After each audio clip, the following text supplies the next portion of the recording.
Alright, Q&A starts now. I'm going to try to answer every question you guys ask me for the next, I don't know how long, 30 minutes to an hour. So if you guys have anything to ask me about Katarina, about anything really, just ask and I will answer.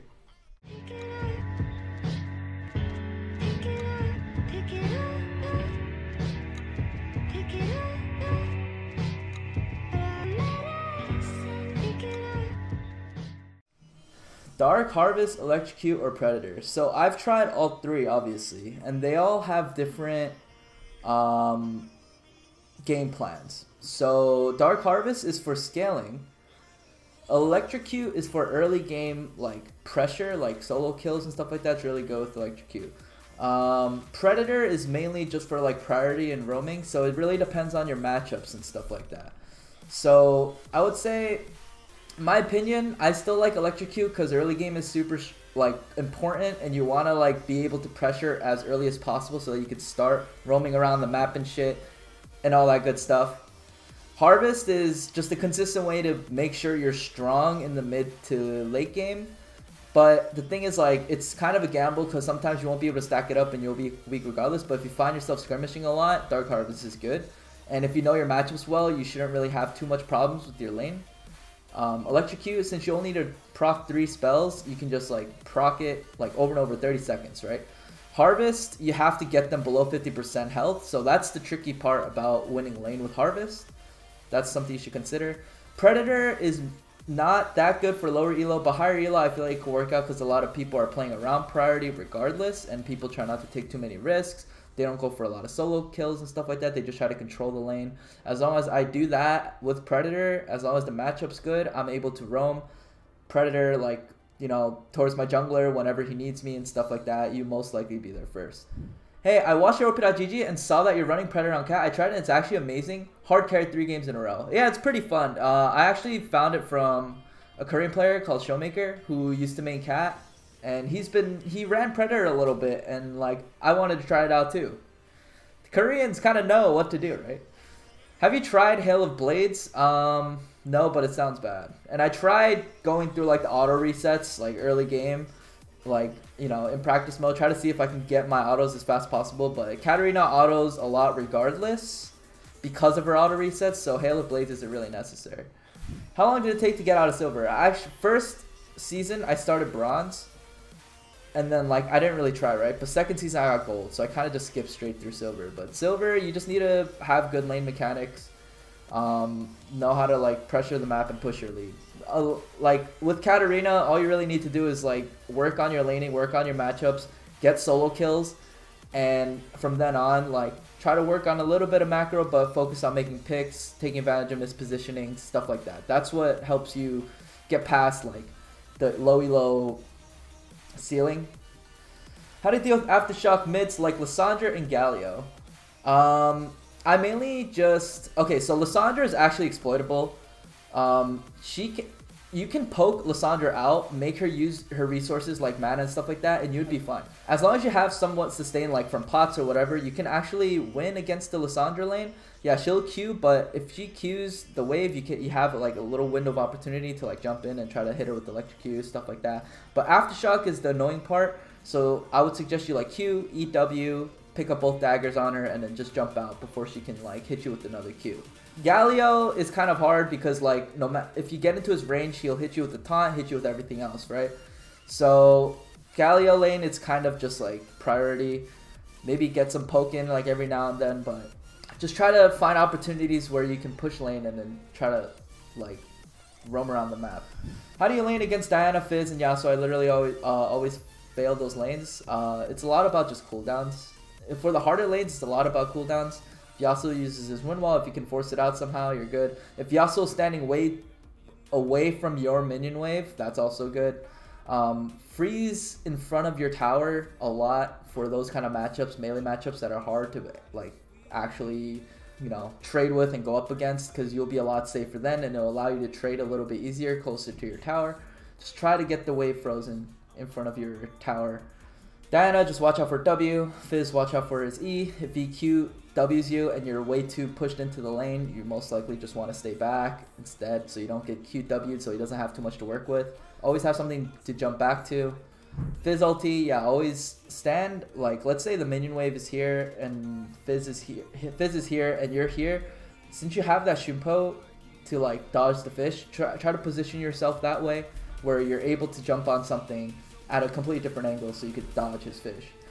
Yasuo, you mainly have to just watch out for mistakes. If you have electrocute, if he like walks up too close, just Q, E, auto. Just go for a small electrocute trades. You can't beat him in a sustained fight because of Conqueror. So Conqueror is just dumb. Can you show best runes for Cat? There's no real best runes, but if you want something that's like pretty consistent, I'll show you. It's showing, right? So consistent runes would be electrocute, sudden impact, eyeball collection. You can either go ravenous or ingenious. They both work. Triumph, coup de grace, and then here just adaptive is always good. MR, armor, that's always good, depending on the matchup. So like you can go like double MR if you feel like you're gonna get poked out a lot. You can go double armor, but if you feel like you're gonna win your lane flat out, you can do this. It's also good. But you can also like get the double adaptive, go into magic resist, armor. This is like preference, but this is generally a good page that you can use in like any game. So for Zed, you have to be able to play up and be confident that you're going to dodge his Qs, right? So, I actually do this all the time. Hold on. I give this example a lot. Yeah. So then, let's say you're Zed here, right? Zed. Cat. Let's say his, you know, it's hard to deal with this W, right? So level 1, you can actually put up in his face and just go left and right, dodge his Qs. So he has to always predict, right? But once he gets his W, that's when it gets a little tricky. So let's say his W range is like this big, right? If you're Katarina and you're staying out of his W range, well, the moment you walk up and try to go for CS or something, he can throw out the shadow and just throw out double daggers, and it's so much easier to hit, right? So almost at like when you're laning, you want to play kind of in his face. So let's say Zed shadow goes this far. And you're here, right? Let's say you're here. So basically he has to throw it out and angle the Qs like sideways or like in another direction, right? In order for him to hit you. It's not just once you're here, you walk in and then he just throws everything straight. You're just gonna get hit by both. So you have to stay around his W range so that you have to kind of keep him guessing. So let's say he throws out a shadow. I have options to move. I can move here, I can move here, I can move here, I can move here. And it's going to be harder for him. He has to actually hit both daggers.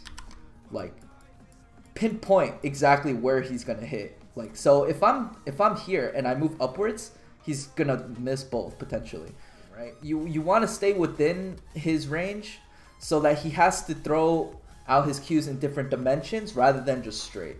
Hey bro, I find Katarina hard to carry with at times right now getting bad teammates that feeds early. I don't know what to do. I'm at the edge of quitting maining Cat at the moment. Don't blame your teammates because you can always be doing something better. Especially if you're playing in lower elo, there's always something you could be doing better. Unless you feel like the champion doesn't fit your playstyle, that's different, right? But you can always get better, trust me. Hey, can you give us some tips for wave control as Cat against ranged champs? Would be much appreciated. I mean, it really depends who you're versing and who you're able to walk up to. So let's say it's like, I'll give like a more flexible example like Syndra, right? Syndra can hit you, but at the same time she can't. Like, if you dodge well, right? So let's say towers are here, you're here, and Syndra is here, right? Let's say the minion wave meets right here. So let's say she starts pushing. You just have to understand how the minion wave works. That's like, so you can predict your next move and kind of plan out everything, right? So Syndra, let's say she gets the first push in. She starts hitting the wave, you throw a Q, whatever, and the minions start pushing in, right? So now the wave is here. So you have to see when the next minion wave comes in, so that you'll know where the minion waves meet. If the minion wave comes too late, it's going to crash into your tower, and then potentially it's going to reset, right? So, but for here, let's say the minion wave stops here, right? That means the next wave it's actually going to push back into her. And reason being is because this minion wave, let's say it stops here and then the next minion wave comes in, your minion waves meet first.